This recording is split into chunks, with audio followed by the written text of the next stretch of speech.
So How many players available tomorrow? Yeah, 7. Can you say who's back? Well, Aaliyah's back, Okay.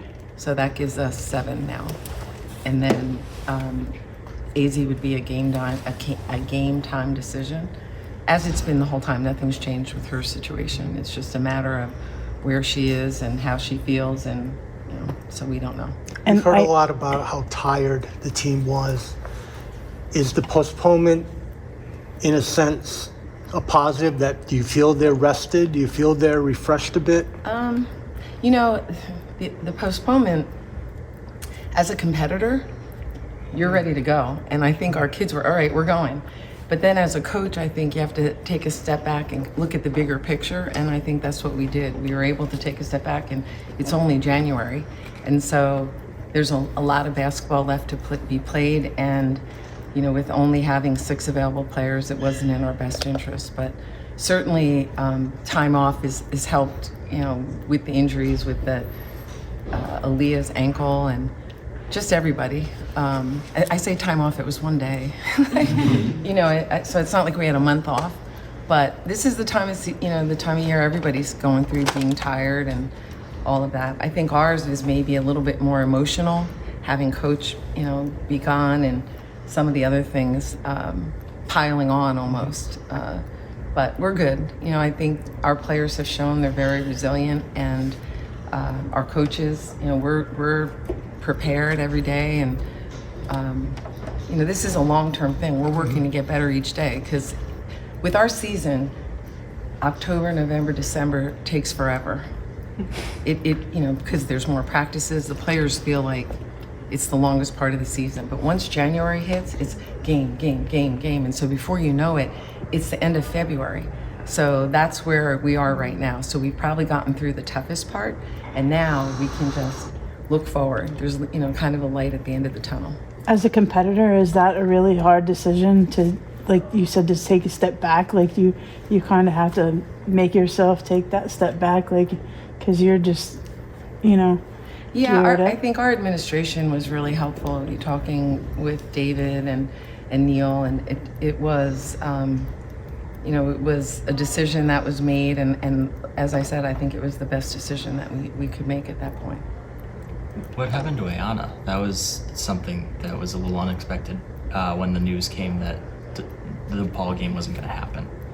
Yeah, Ayana and Kara are in concussion protocol right now, and that was something that, I'll be honest, when I went to the media, that I didn't know, and then when I came back, she was, feeling some effects, and so that's kind of how that happened. So will neither of them be available tomorrow? Neither of them are even making the trip. So when the interview after the game on TV, and they ask you about DePaul, Maria asked you about DePaul, and you're like, let me just get us home. Like it just kind of was overwhelming, like piling up, kind of. Well, it was a long trip. Yeah. It's like a whole week. It's a long trip. It's a 4-day thing. Then coach isn't feeling well. There's just a lot, and I feel like I hate to keep saying it because it sounds like we're whining about it, and we're definitely not whiners. That is not what we are. It's just fact. And when you ask me questions, I have to address the fact. So it's just what happened, so trying to manage each trip, and that's what we do, we take this one, and now we'll handle St. John's, and then we'll handle Georgetown, and then whatever happens after that, then there's, I think, Seton Hall, I don't even know, so, and then wherever we're trying to, have the DePaul game rescheduled. So a lot of the things that happen, we try to tie into down the road. So the Butler Xavier game. Oh, it's just like an NCAA tournament game, tournament. So you play 2 games.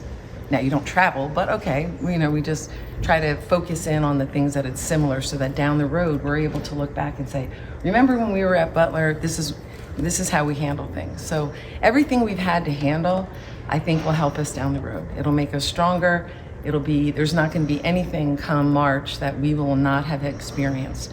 So I think that's the way we're looking at it. Is Coach trying to stay completely away and really recharge, or do you have daily meetings or calls with him just to, keep him up to date? Or? He's more of a texter, so you know when he's bored when you get a text that says "Hey," so you don't really know what's coming next. But no, he's not been at practice. He's not been around. He's been really good about allowing us to do what we need to do. But we've talked to him, and he'll ask how practice goes and things like that. But I think it's hard because I'm not him, and so I can't be him at practice. I can only be me, and so I can only do the things and obviously we put practice together and the flow of it, and we try to do it and work on the things that talking with coach that we need to work on. But I think he trusts us, and it'll give him something to complain about when he does come back. So either way, I think we're in good shape. How different is it for you navigating this stretch of injuries, like on your own without him, as compared to doing it with the whole coaching staff last year? This is just, I can't even compare this to anything because it's almost, I don't know any time that we've ever had this many and just every day. It's honestly, I come thinking like, okay, what's gonna happen? What's gonna happen today? Like is some, because you don't know. Someone could be sick. Someone could fall. Fall on ice. I could get in the car accident. I better not. But you know what I mean? Like there's just a lot of stuff that anything could happen. So I think we just approach it where whatever we have that day, who's going, what we're doing, we get our work done, and we get out of here. And the guys that have rehab, and they're doing everything they need to do in order to come back and be healthy. I know it's been an up and down last couple of years, but of all the things to happen, not having enough players to go for a game, I know it's pretty unprecedented, but what was the mood like? What was it just like, wow, like when it rains, it pours? Well, I think the mood is when you think about who can actually go and go full without any restrictions, and you have 4 people. I think that's a little bit of a concern. Talk about creativity and trying to figure out, okay, what can we do? What benefits us the most? So trying to be creative and still, there's a certain approach that you have to have, and and we've tried to maintain that. Jamal, Morgan, myself tried to maintain that. No matter how many we have work to do, and we need to get better. And so trying not to, again, feel sorry for yourself. Oh, we only have this or we only have that. Not even in the cards. This is what we have. Let's go. Let's figure out a way to get something done. And that's what we do. Has Aaliyah practiced the last couple days? Has who? Aaliyah. Aaliyah has been, what's the word? Limited. Yeah, limited. She's been limited. But in the hopes that by limiting it, she'll be able to be a full go on Wednesday. Chris, in this, today we know more about injuries than we used to. Concussion I protocol. liked it when we knew nothing about injuries. Concussions or the recovery process is longer. We know more about workload with players coming back. Do you feel it's like maybe it should be re-examined how many players that the team carries? That 12 would seem like more than enough, but maybe today you got. Well, here's what I'm going to tell you. I'm going to knock on wood too. Okay. Next year, we have 14 players on the team, and I will guarantee you there will not be one injury. No, we will have 14 the entire year, which will be good. I'm okay with that. But you can never account for all the things that have happened. You just can't plan for that kind of thing. And it's unfortunate, but again, the whole premise is that we do what's best for our student athletes. And so whether it's concussion protocol or injury or postponing a game in this situation because we were at that number, we just have to do what's best for them and our program and figure it out. The older players have been through this all from last year. Have you seen that maturity shift at all in your younger players? I think the older players, I don't even know if they blink an eye almost at this point. The younger players, I don't know if they know any better.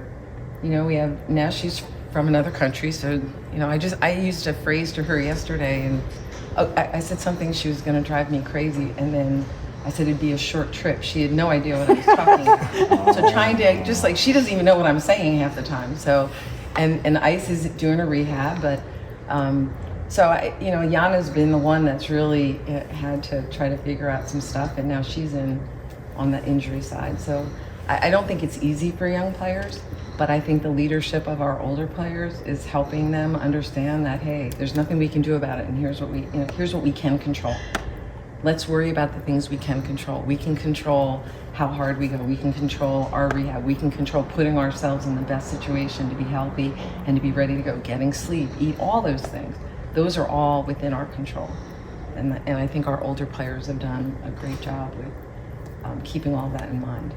You actually have time sometimes to sit down and plan a practice and figure out like basketball things and what you do, Yeah. the St. John Scout, stuff like that. Like you have time for that too. Yeah,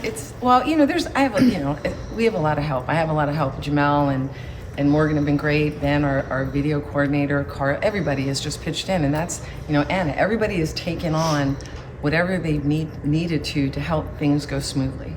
And I think that's just the sign of our program. That's what we do.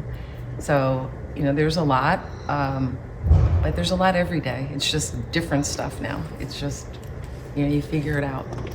You moved up a spot in the rankings, even Oh, really? All through my coaching? Is that what you're trying to say? though, even though Or through every other people losing? That's probably even more though you like it. postponed the game and have everybody hurt. I never, from we fifth don't to really fourth. worry about it. We've never worried about ranking. I think were we our lowest ranking the start of this year at 9 or something?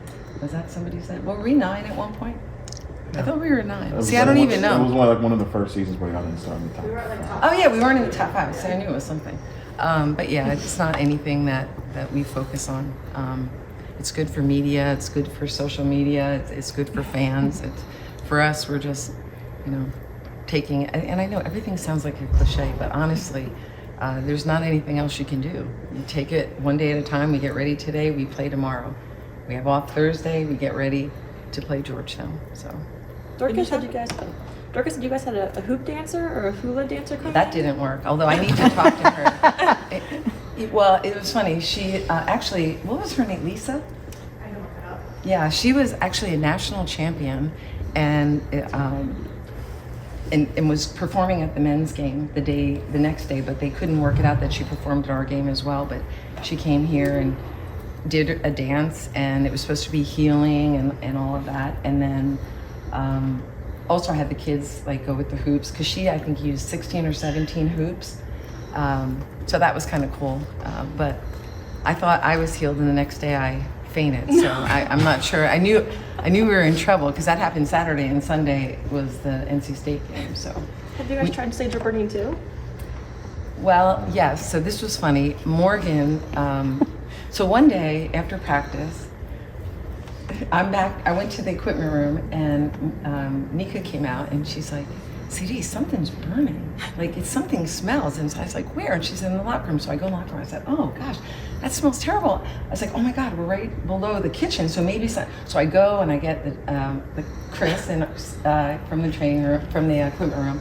And we call Jamie, who's the head of the building, and we're like, "Oh my God, there's a fire!" And I'm thinking, "What if it's in the wall?" Whatever. Then I go in the training room, and I was like, "Do you guys smell anything in there?" They're like, "Yeah, Morgan was burning sage." So it was Morgan, the sage, that smelled so terrible. But she did that all through the building and the offices.